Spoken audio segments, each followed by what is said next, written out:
Well, for more on this, I'm now joined live by Annie Machon. She's a former intelligence officer for MI5. Annie, the Pentagon's going to put 14 more missile interceptors in Alaska. That's about a 50% increase on the current numbers. And they're blaming the recent nuclear threats from North Korea. Is it really likely that Pyongyang will launch a nuclear strike? It would be suicidal if he were to do that. What we're looking at this point is North Korea being the useful idiot, the pretext for America to defend a resource-rich part of the world. And when I was in MI5, the one thing we were always taught in terms of assessing a threat from any sort of source or a country, one, do they have the capability, and two, do they have the intention? Now, of course, North Korea has very loudly said they have the intention to try and attack America, but they certainly don't have the capability at this point.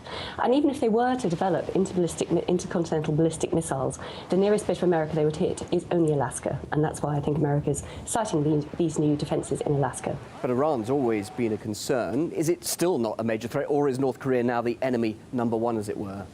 Well, it's always been a puzzle because, I mean, of course, both countries featured on George Bush's 5 Axis of Evil list all those years ago. But North Korea has always been much more belligerent. I think Iran, and this is the assessment of the entire US intelligence community, which came out in the National Intelligence Estimate in 2007, which was Iran had stopped trying to develop any sort of nuclear weapon capability in 2003.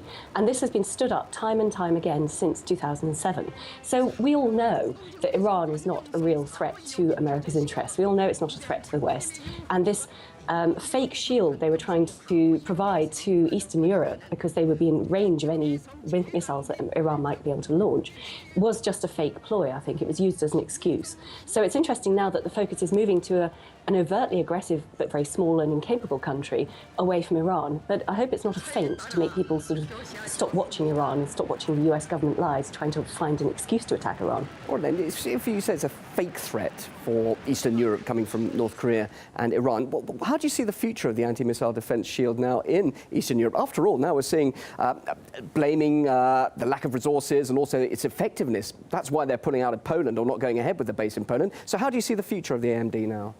Well, it's true. America is, effectively bankrupt as a country. I mean, if they're beginning to cut their military spending because they've militarily overreached, they're in serious problems because they haven't. That's the one thing they've never cut before. But certainly in terms of what they're doing in Europe, we have a situation where they are tacitly admitting that Iran is not a threat to Eastern Europe.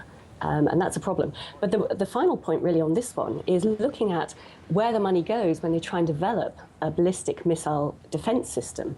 It has yet to be proven to work. Nobody knows if it works. Nobody can make it work yet. So effectively, ever since Ronald Reagan announced Star Wars way back in the early 1980s, what we've seen is this is a threat that's used as a cash cow that is milked by the defense industry, particularly Boeing, I believe, and Raytheon, who stand to make billions out of building these fake defense shields. But nevertheless, symbolically, they are important. Russia, of course, not at all happy with the anti-missile defense shields there in Eastern Europe. Now, how will China react to what America's doing much closer in its backyard?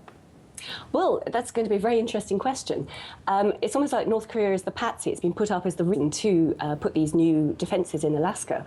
And the key bit is, of course, there's been this covert war to control the diminishing resources of the world, not only rare minerals, but oil and all the rest of it, being waged across continents between certainly the US and China over the last decade. And what we're looking at now, I think, is a very careful geopolitical strategy to control and put bases in Alaska to protect Alaska, because anyone who protects and has Alaska can control the Arctic area.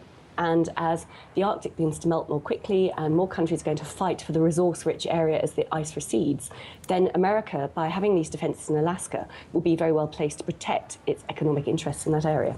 Interesting points. Annie Machon, thank you very much. Former MI5 officer joining us live there in Düsseldorf. Thank you.